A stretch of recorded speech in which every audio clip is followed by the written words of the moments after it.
Hace unos días fui a ver la colección permanente del Museo Thyssen, que hacía mucho que no iba, y la verdad es que flipé bastante porque no recordaba yo que tuviesen tantísima pintura barroca. Por eso hoy en este vídeo te voy a hacer un resumen bien explicado, muy resumido, para que entiendas qué es el barroco, qué finalidad tiene, cuáles son los principales pintores barrocos que tienes que conocer. Antes de comenzar con el vídeo me gustaría animarte a que te suscribas a mi canal porque eso me ayuda a mí a saber que te gusta mi contenido y hará que también veas más vídeos en el canal. Dicho esto, empezamos.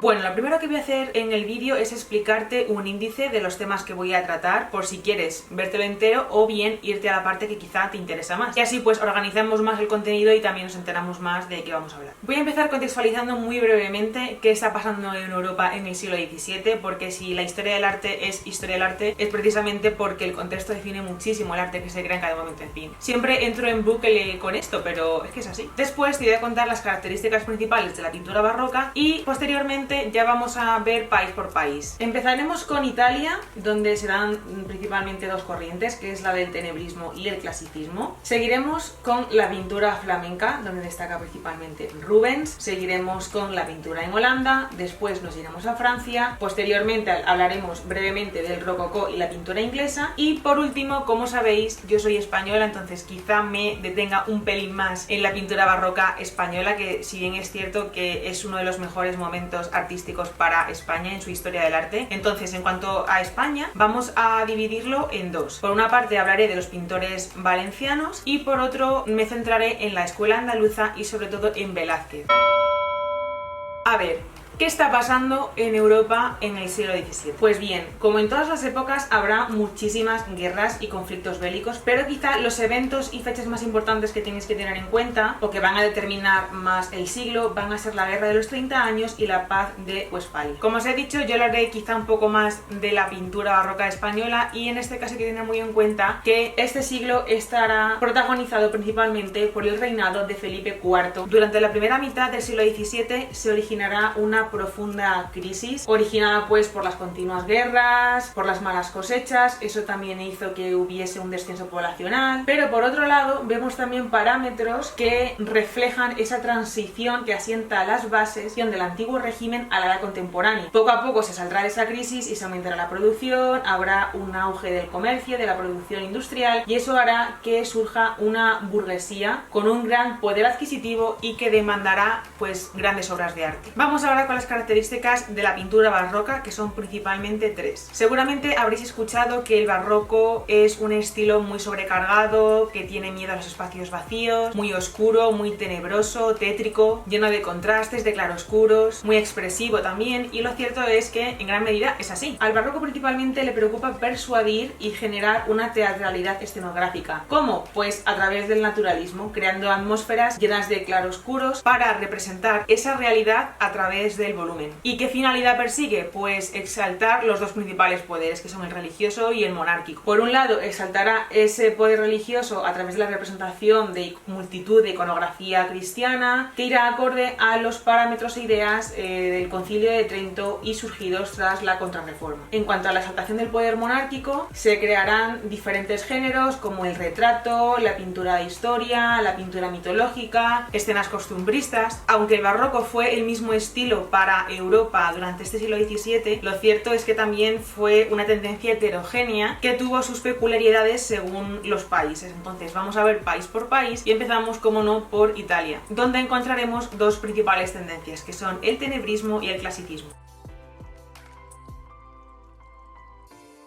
En Italia, el principal exponente de la pintura barroca se diría que puede ser Caravaggio, que es el creador del tenebrismo. Michelangelo Merisi se formó en el manierismo. El manierismo es el nexo de unión entre el Renacimiento y el barroco y veremos que son muchos artistas los que se forman en el manierismo para después ir acabando hacia el naturalismo, el tenebrismo, etc. Pues bien, Caravaggio se forma en el manierismo y poco a poco va avanzando hacia el naturalismo utilizando el claroscuro y creando así el tenebrismo, que es un estilo súper fácil de identificar. De esta época tenemos, por ejemplo, la pintura de Baco Joven. Hacia 1600 abandona el manierismo y ejecutará un estilo que ya es plenamente tenebrista. Caravaggio tal y como lo conocemos. De esta época son, por ejemplo, la Cena de Maús y la Vocación de San Mateo. Contrastes tan fuertes, ese dominio de los focos de luz, de los fondos oscuros, la expresividad de los personajes que protagonizan sus obras. Hará mucho uso de la línea diagonal, la acción, por ejemplo, de escorzos. Como en casi toda la pintura barroca y sobre todo en el tenebrismo se utilizarán colores ocres. En 1606, en un duelo de espadas, asesina a un hombre y le toca huir de Roma. Comenzará un periplo por Sicilia, Nápoles, se establecerá allí y es allí precisamente donde muere por la malaria y por las malas condiciones de vida que llevaba. Esta última época se conoce por un realismo dramático absoluto, es Caravaggio al 100%. Seguimos hacia el clasicismo, que es la otra tendencia junto al tenebrismo, lo que pasa que el clasicismo digamos que es como un tenebrismo idealizado. Este tipo de pintura se creará en Bolonia de la mano de la familia Carracci. Es en esta época donde se crean los grandes frescos decorativos, decorando las grandes bóvedas bien de las iglesias con temas religiosos y de los palacios con temas mitológicos. En el clasicismo se hará muchísimo uso de los trampantojos y los escorzos. Como ya hemos dicho, el barroco lo que pretende es persuadir, engañar al ojo humano, jugar con multitud de elementos arquitectónicos para dar esa sensación de que hay algo más detrás de ese lienzo, de esa pared, de esa bóveda. Se crean perspectivas aéreas muy elaboradas. Son artistas que dominan muchísimo las matemáticas, recrean espacios arquitectónicos que precisamente lo que hacen es jugar con la visión del ojo humano, que dan la sensación de que existe un espacio que en realidad no está. Se hace uso de colores claros, de tonos luminosos, se le da muchísima importancia al movimiento y de hecho son pinturas que parece que se están moviendo. Aparte de la familia Carracci, también tendremos dos pintores que crearán pintura barroca del clasicismo, que son Pietro da Cortona y Luca Giordano. Pietro da Cortona se encargó de pintar las bóvedas de los palacios Barberini y Panfili en Roma y también del Palacio Pitti en Florencia, y Luca Giordano se le encargó pintar la galería del Palacio Medici Riccardo. Terminamos Italia viendo el clasicismo en Venecia. Como os decía al principio del vídeo, en el Museo Thyssen tienen una gran colección de pintura barroca y también tienen pintura del clasicismo en Venecia, de Giambattista Tiepolo y de Il Canaletto, que son los dos artistas de los que os voy a hablar. Por eso digo que yo creo que tenemos mucha suerte en Madrid de tener la colección del Museo Thyssen. Giambattista Tiepolo pintará en un estilo que es que yo creo que es ya, diría, rococó. Multitud de trampantojos, escenas muy luminosas, temáticas mitológicas, tonos pasteles. Es uno de mis pintores preferidos y te podrías recrear horas delante de sus pinturas. Y algo igual ocurre con Il Canaletto, que crea el género de la veduta, que básicamente son vistas de la ciudad de Venecia. Son paisajes y escenas llenas de luz. Prácticamente son como fotografías con multitud de detalles que te podrías quedar horas y horas también viéndolas. Vamos ya con la pintura flamenca. Flandes es el territorio que actualmente abarca Bélgica y Holanda, cuyo máximo representante es Rubens. Peter Paul Rubens se formó también en el manierismo en Amberes. En 1600 viajó a Italia, donde estudiará a Miguel Ángel, a Rafael, a Caravaggio, también a los Carracci. En Flandes entrará en la corte no solamente como pintor, sino también como diplomático, y eso hará que viaje muchísimo y que coja influencias de otros artistas tan importantes como Titian. En su obra vemos muchísimo movimiento, también uso de líneas diagonales, como ocurría con Caravaggio, y figuras voluminosas, esponjosas. Rubens se dedicará principalmente a tres géneros: la pintura mitológica, la pintura religiosa y el retrato. En cuanto a la pintura religiosa, seguirá los ideales de la Contrarreforma, pero de una forma bastante opulenta. En cuanto a la pintura mitológica, quizás se aleja un poco de los ideales de la pintura idealizada del clasicismo y se acerca más hacia una pintura muy sensual, llena de personajes con volumen. Por último, creará retratos bastante naturales, donde a Rubens le preocupa bastante reflejar la personalidad del personaje. Cabe destacar a dos discípulos de Rubens porque es muy fácil, a mí me ha pasado, ver obras de estos artistas y pensar que estás ante un Rubens, y no, son dos discípulos que en gran medida siguieron sus pasos, aunque también tienen diferencias con la obra de su maestro. El primero de ellos es Anthony van Dyck, que tiene un estilo quizá un poquito más elegante y refinado, y luego también Jacobo Jordaens, que se acerca hacia un mayor naturalismo y sigue la tendencia del tenebrismo. Avanzamos y viajamos hacia Holanda, donde domina la religión luterana.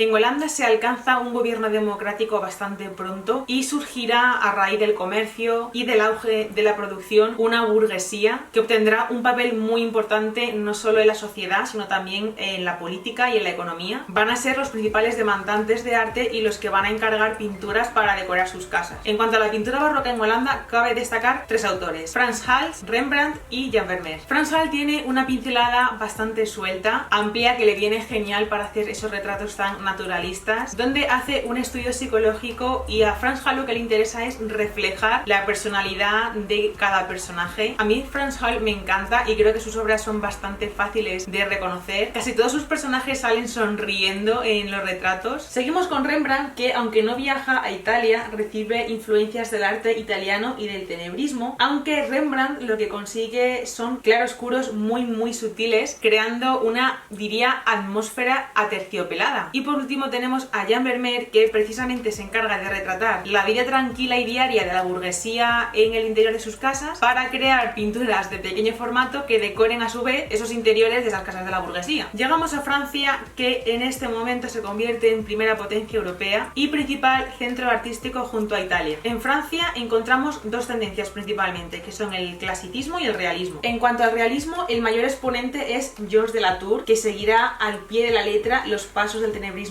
de Caravaggio. Si veis una obra que parece de Caravaggio, pero que digamos que el objeto principal es una vela, posiblemente sea de Georges de Latour. En muchas ocasiones aparece una vela como foco de luz de la estancia, de ese espacio, y a mí realmente, junto a Caravaggio, me parece que los dos son los maestros del tenebrismo del barroco, que reflejan a la perfección la intención y la finalidad y las características de la pintura barroca. Seguimos con el clasicismo, donde los principales autores de esta tendencia seguirán los pasos de la familia Carracci. En el clasicismo francés encontramos a dos autores, Nicolas Poussin y Claude de Lorena. Nicolas Poussin vive en Roma y conocerá de primera mano el arte clásico, es decir, conocerá los valores del orden, la proporción. Es un autor que domina bastante el dibujo y se dedicará a hacer principalmente paisaje histórico, mitología, etc. Y Claudia de Lorena también hará paisajes racionalistas, pero quizá más idealizados, y sobre todo representará escenas de puertos, al amanecer, al atardecer. Se preocupa bastante por la incidencia de la luz a lo largo del día. Terminamos Francia hablando del rococó y también comentaremos brevemente la pintura inglesa. El rococó es la etapa ya final del barroco, y para definirlo brevemente, digamos que es como el barroco pero multiplicado por 1000 y muchísimo más decorativista. Se caracteriza por el uso de colores suaves, de escenas y paisajes alegres, de temática galante. Veremos ambientes muy luminosos de ese mundo desenfadado, de ese mundo galante de María Antonieta, por ejemplo. Os recomiendo que veáis muchísimo la película de Sofía Coppola, sobre todo para entender pues el contexto de la Revolución Francesa y para también entender el arte rococó. Tendremos dos artistas que pintarán el rococó, que son François Boucher y Jean-Honoré Fragonard. Boucher será el pintor de moda en la corte francesa. Tenemos por ejemplo el retrato de Madame de Pompadour, y también se dedicará bastante a pintar mitología. Y por supuesto, como no, Jean-Honoré Fragonard es un pintor al que le interesa bastante el movimiento de la pincelada suelta. Es el autor del columpio, que quizá es la pintura más famosa que refleja los valores del rococó. Además, Fragonard